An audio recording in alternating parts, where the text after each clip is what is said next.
Digestive System 2, the Accessory Digestive Organs. Today we want to talk about the accessory organs and how they contribute to the overall function of digestion. We'll start with the salivary glands, then we'll go to the pancreas, then we'll talk about the liver and the different lobes of the liver, and then the gallbladder and its function. Thank you. Digestive Tract 2, Accessory Digestive Organs. We want to distinguish the different types of salivary glands, organization of the pancreas. We want to see the organization of the liver and the different lobules, and identify the structure and the function of the gallbladder. Now, the main GI tract is the oral cavity, esophagus, stomach, small and large intestine. But today we're going to look at the accessory organs, which is the liver, the pancreas, the gallbladder, and the salivary glands. Now, the GI tract comes from the endoderm. Where you get the GI tract itself, the tube, as well as accessory glands, the liver, pancreas, gastric glands, intestinal glands, come from the endoderm. And here we can see from the endoderm giving rise to actually the trachea and the lungs too. But here's the stomach, the gallbladder, liver, and the pancreas, as well as the duodenum. Now, the main component of the GI tract may be attached or may be loose so it can slide. The serosa is squamous epithelium, simple squamous epithelium overlying connective tissue that we see here. Thin layer of loose connective tissue, which is what we have here, with a simple squamous mesothelium.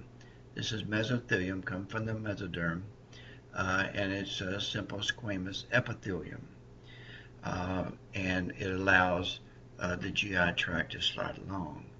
In contrast, the adventitium is thick connective tissue that merges with the surrounding tissue, and it lacks the mesothelium.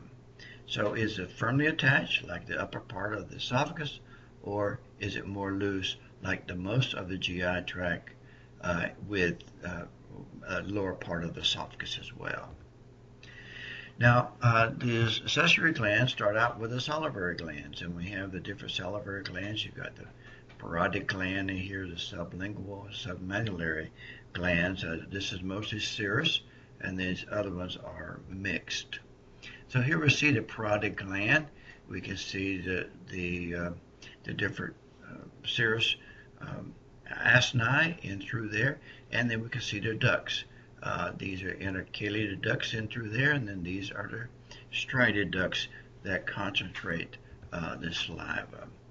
Now, the serous cells, these cells here, are the parotid, secrete abundance alpha amylase, which initiates hydrolysis of carbohydrates. So they break down carbohydrates, and they're the one responsible for if you start to eat a cracker, which is salty, then it becomes sweet, because you have amylase breaking the starch down to sugars.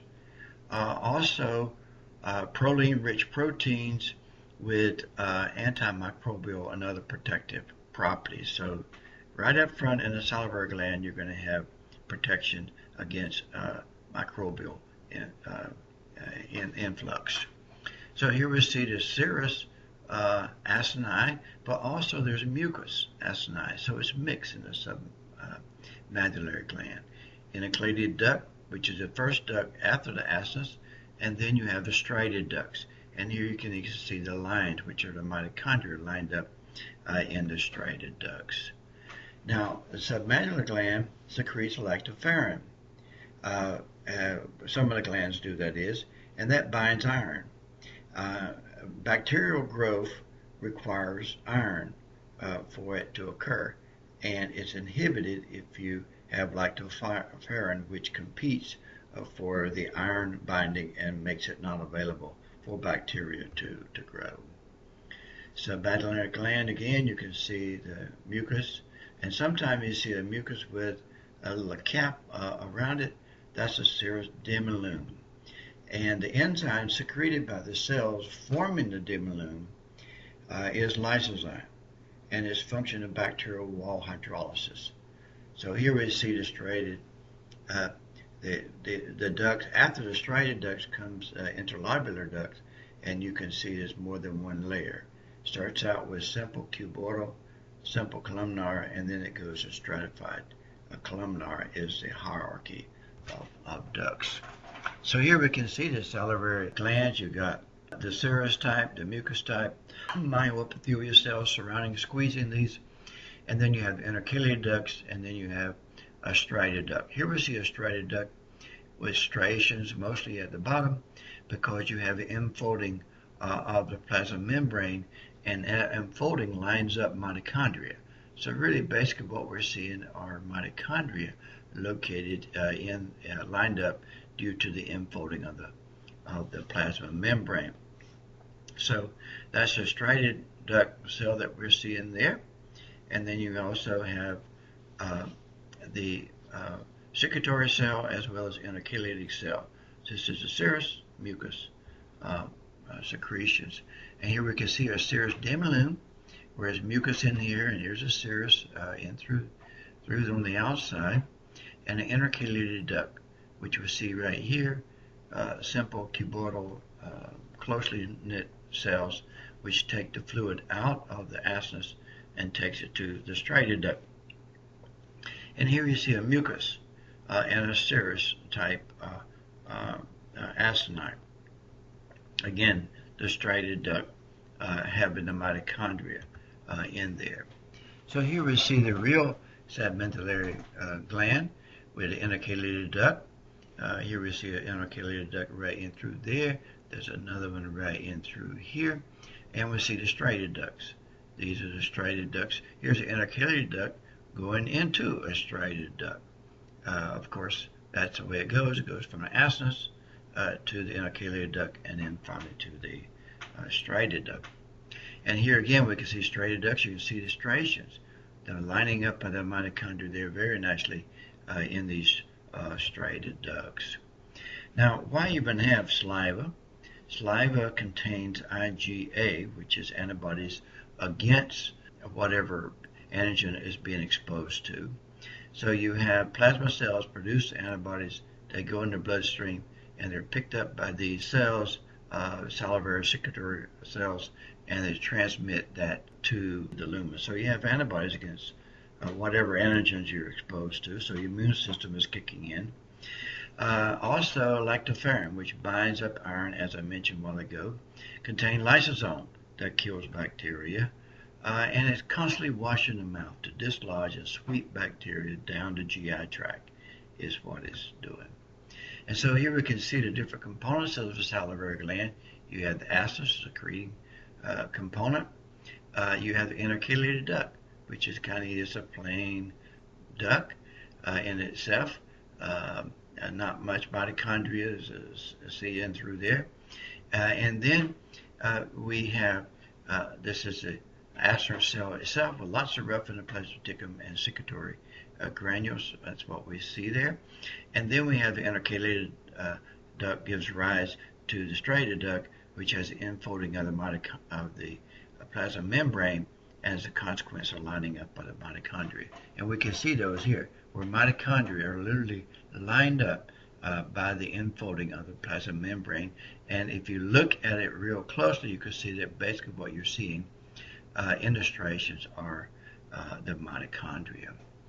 Now, why have that? Here you see the osmolality for the different regions, the different ducts, the intercalated duct, striated duct, interlobular duct, as you see. The osmotic pressure is being reduced as sodium is being pumped out.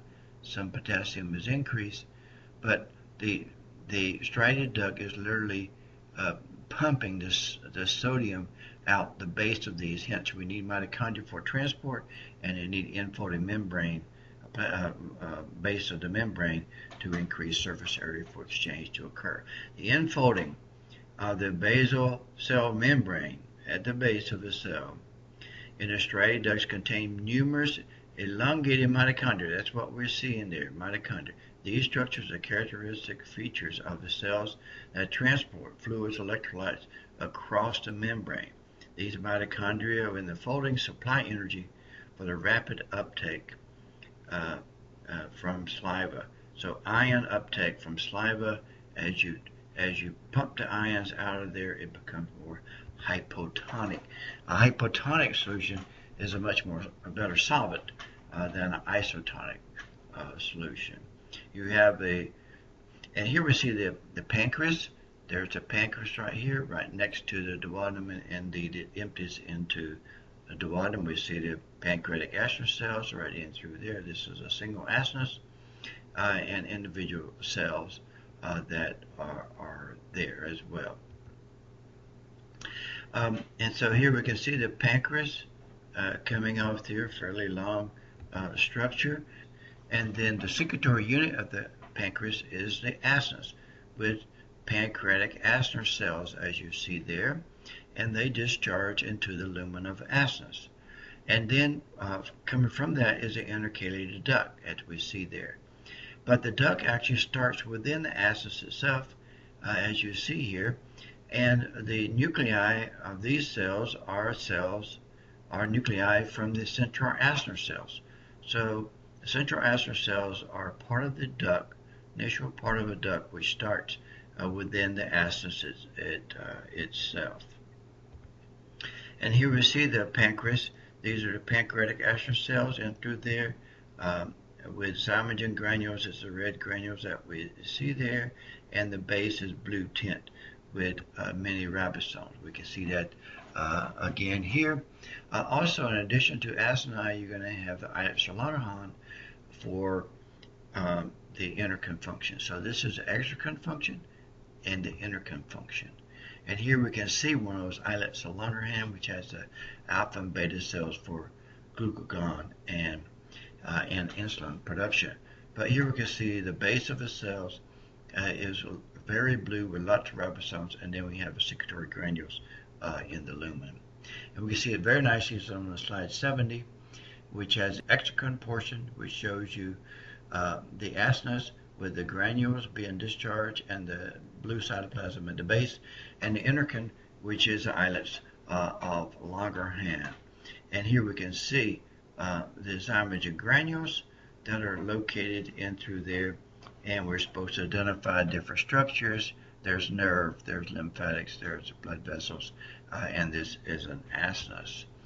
Now the zymogen granules that we see very nicely, very clear, these granules that secrete by the pancreatic acinar cells, they secrete inactive precursors to digestive enzymes. So the zymogen really means inactivated enzyme is what it is. And the blue cytoplasm we see is really due to ribosomes and rough endoplasmic reticulum associated with the production of these proteinaceous zymogen granules.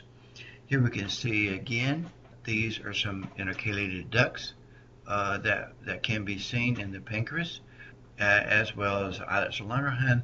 And in this case, with Duodenum blue, you can see the very dark, dense granules in through there in the apical surface. Another intercalated duct in through there. We can see the little ducts coming in. There is no striated duct in the pancreas. So we can see electron microscopic view. This is one pyramid type cell, a euchromatic nucleus, very large nucleolus, lots of rough endoplasmic reticulum, and you can see the zymogen granules are various stages of density because they're more watery when they're first produced, and then water is pumped out of them to concentrate them as they go to the lumen. As I mentioned before, you have the central acinar cells. Here we can see the pancreatic acinar cell is adjacent to a duct cell. So this is the duct. These would probably be the central acinar cells starting the duct within the acinus itself. Now the rough endoplasmic reticulum, it produces proteins because it got ribosomes associated with that, and if the rough ER keeps the protein within the cisternae of their rough endoplasmic reticulum pitches off, going through the Golgi, and then ultimately transmit it. So as to produce enzymes is why you have the rough endoplasmic reticulum.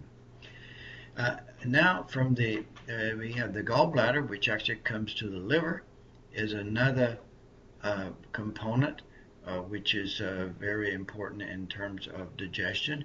And you have a common bile duct, and then you have a cystic duct that actually goes to the bladder itself. The function of gallbladder is to store bile, and the purpose of bile is to emulsify fats, as we'll see later on.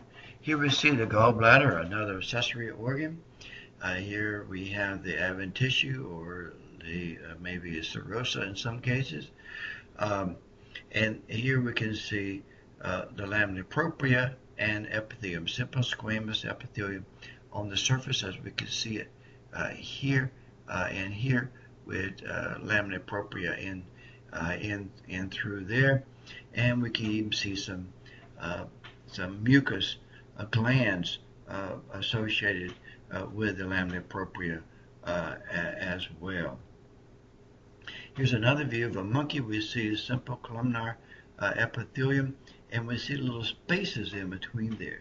So there's spaces in the bottom between there, and we see some immune cells. And through here we see some plasma cells. Nice plasma cells in through there, producing antibodies that would be transmitted to the surface. Again, we can see these spaces at the bottom between adjacent cells, and sometimes they're quite amplified. So these are some immune cells below, and the lamina propria to pump up into these cells.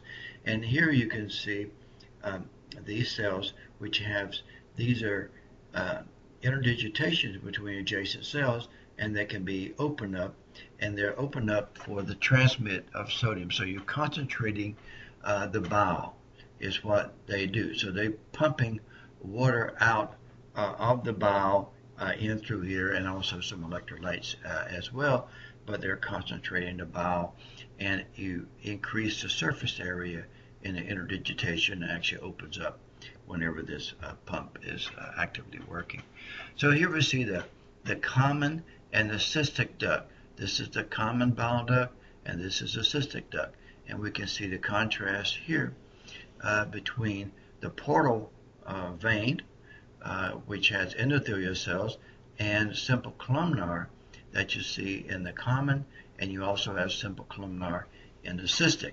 Now the cystic duct is going to the gallbladder, as we talked about before, and this is where it comes into the endoendocrine cells that are in the small intestine. Here we can see the endoendocrine cells, and in the small intestine they produce cholecystokinin, and cholecystokinin causes the gallbladder to empty. So cholecystokinin causes contraction of smooth muscle layer. It produces by the endoendocrine cells in the small intestines, and is stimulated by the presence of ingested fats. So when you need more fats, when you have more fats, you need to get them adjusted. Cholecystokinin is produced by these argentative cells, or endoendocrine cells, in the small intestine to tell the gallbladder to empty its contents, so we can have more bile to emulsify the fats that are in the small intestine. And so here we can see in the intestine several argentative cells. We can see the granules that are located there, mostly at the base of the cell, and the granules are usually golden type, very small granules to see compared to the larger red granules that you see in the pennant cells. Now, while the granules are located at the base, there's a lumen there, there's a base, a lamina propria there, the cell interacts with the surface. That's how it knows what environment it's in, and to change that environment by discharging its contents. Like this cell may be, if it's the one that secretes cholecystokinin, it may be testing the lipid makeup. If it's too much lipid, it will release cholecystokinin to increase the secretion of bile. So the liver is a source of the bile. It's part of the exocrine function, the acid and bile, and there's the endocrine function of the liver. Albumin, fibrin is produced in an endocrine fashion. So, and here we can see a piece of liver, the central vein. So things come in here from the triad. You got the blood from the portal vein, which is coming from the intestine. You also have some fresh arterial blood, which brings oxygenated blood. And then going the other way is the bile. Goes to the bile canaliculi and then to the bile duct. And this is known as a triad or portal radical. So this is the source of the blood, whether oxygenated or from the small intestine. The portal blood comes in through here, bathes these hepatocytes, and goes out the central vein. Here we can see the central vein endothelial cells. This is the portal vein, I should say. This is triad. This is the bile duct, and this is the artery. So of the three things that we saw, the bile duct, the artery, and the vein is what we see. Vein, artery, bile duct. And these are hepatocytes, and these are hepatocyte sinuses in through there.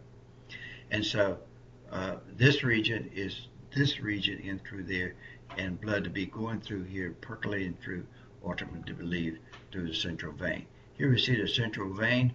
This is a nice view that we see in the pig, which has a lot of connective tissue around the classical lobules. So this is the portal area, or the portal triad, with the vein, bile duct, and artery.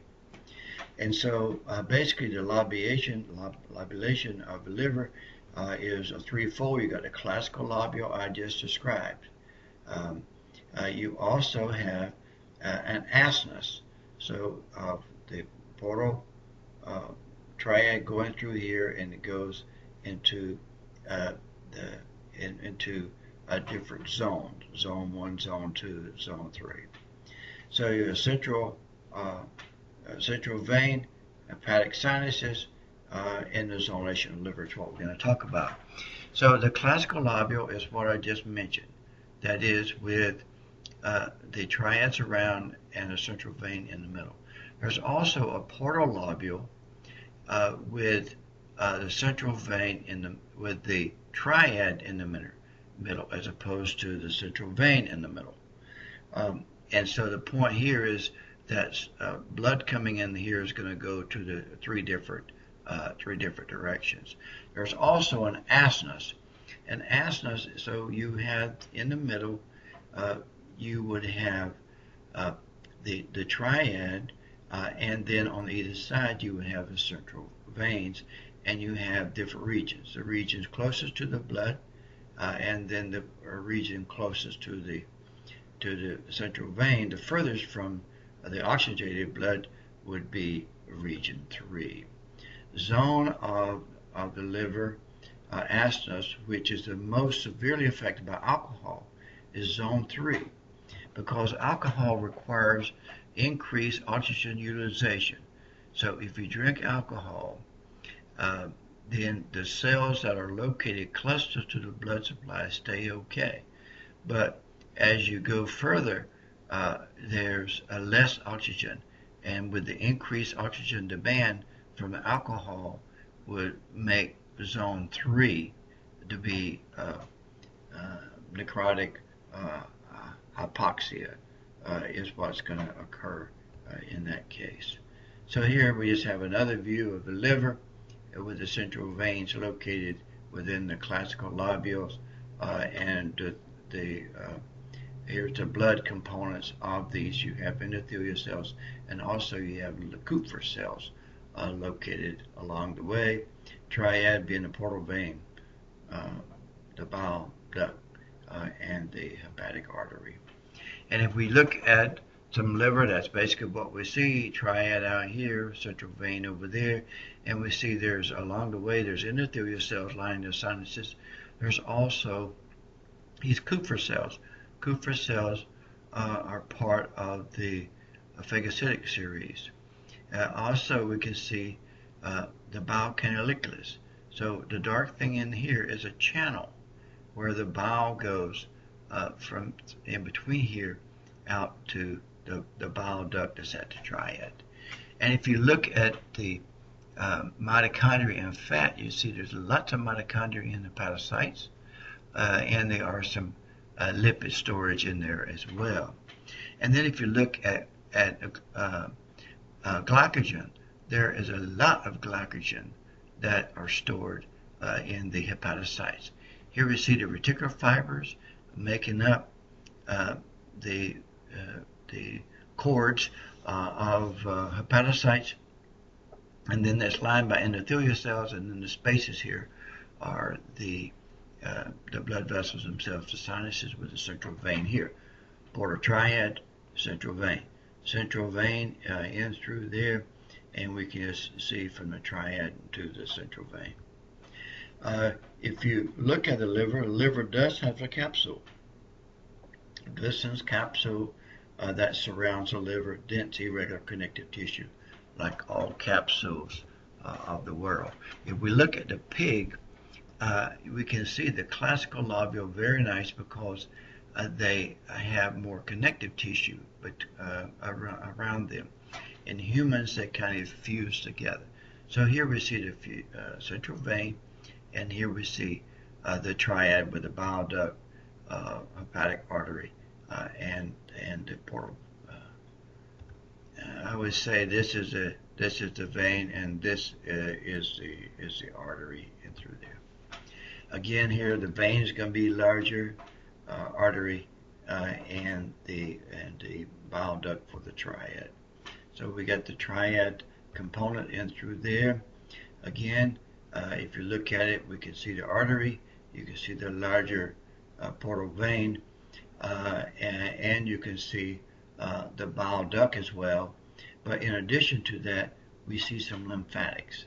So there's some lymphatic tissue. We see endotheliums of lymphatic here versus the endothelium of the portal vein. So the lymphatics are not part of the triad per se. They're not part of the three. But most peripheral portal areas, which is what the triad is located in, contains lymphatics. And here we can see some lymphatic in there. There's also nerve in through there too. So in addition to endothelial cells lining these sinuses, we also have Kupffer cells. So these are hepatic sinuses, hepatocytes, and in through there, right in between, below the endothelial cells, you got the space of Dees and the capsule, as we mentioned. So here we can see the sinuses, the endothelial cells, and usually you can find some cell that crosses across here, and most likely that's going to be your Kupffer cells. Now, if you have it stained so that the Kupffer cells in the liver, these being the sinuses in through there, and they're lined by Kupffer cells, which projected to the sinus, you can see for phagocytosis has occurred. So the Kupffer cells are quite numerous in the liver. Here's a hieroglyph of that showing you these Kupffer cells in the sinuses as they phagocytize components in blood. And here we can see some more hepatocytes in through here, and this is one of the vessels in through there, but the space of Dees would be right in between there. So the cells of a liver lobule, you have the hepatocyte, which is these guys here, lots of mitochondria, Kupffer cells, and a fat sorting cell. I've never seen one of those, but they say they're there. And then you have the endothelial cells that line it. And here we can see the Kupffer cells that phagocytize things versus the endothelial cells. Hepatocyte, Kupffer cell, endothelial cell. And a space of Dees is a space between endothelial cells, and you can see that there are little spaces in here. It's really sinusoidal, is wide open, discontinuous is what we have here. And we have microvilli projecting up from the hepatocyte, which is bathed with the serum. So here we can see that here. We also have the in between cells, we have the bile canaliculus, that is a channel where the bile goes. Here we see the space of these are endothelial cells in through there. Spaces in between the endothelial cells and the hepatocyte, and the microvilli of the hepatocytes project into that space. So irregular microvilli projecting from the hepatocyte fill the space of these.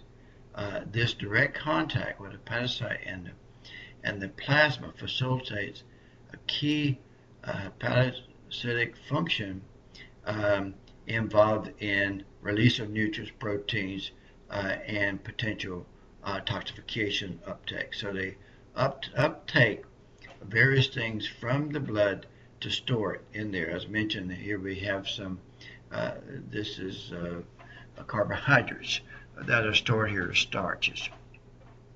Glycogen is what we see there, and they get that out of the blood to store in there, or to discharge that into the blood to give it back if it's needed. And here we see the bile canaliculus here, there, and over here we see an electron microscopic view of that. It does have tight junctions between adjacent cells, and this is the way that bile is moved out toward the triad away from the central vein.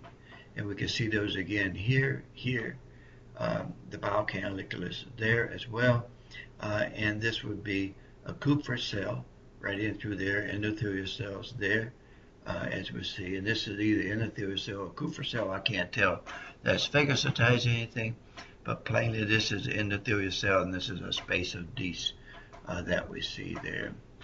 This glycogen is quite abundant in hepatocytes, especially if it's after a meal and it's not going with a long fasting period. And here's a 2-hour fasting. So there's lots of glycogen located in through there. However, 24-hour fast is depleted. So our liver is important in providing sugar to us in between the meals. Bile canaliculus, microvilli of the hepatocyte projecting into a space, tight junctions on either side, and that's where your bile goes through.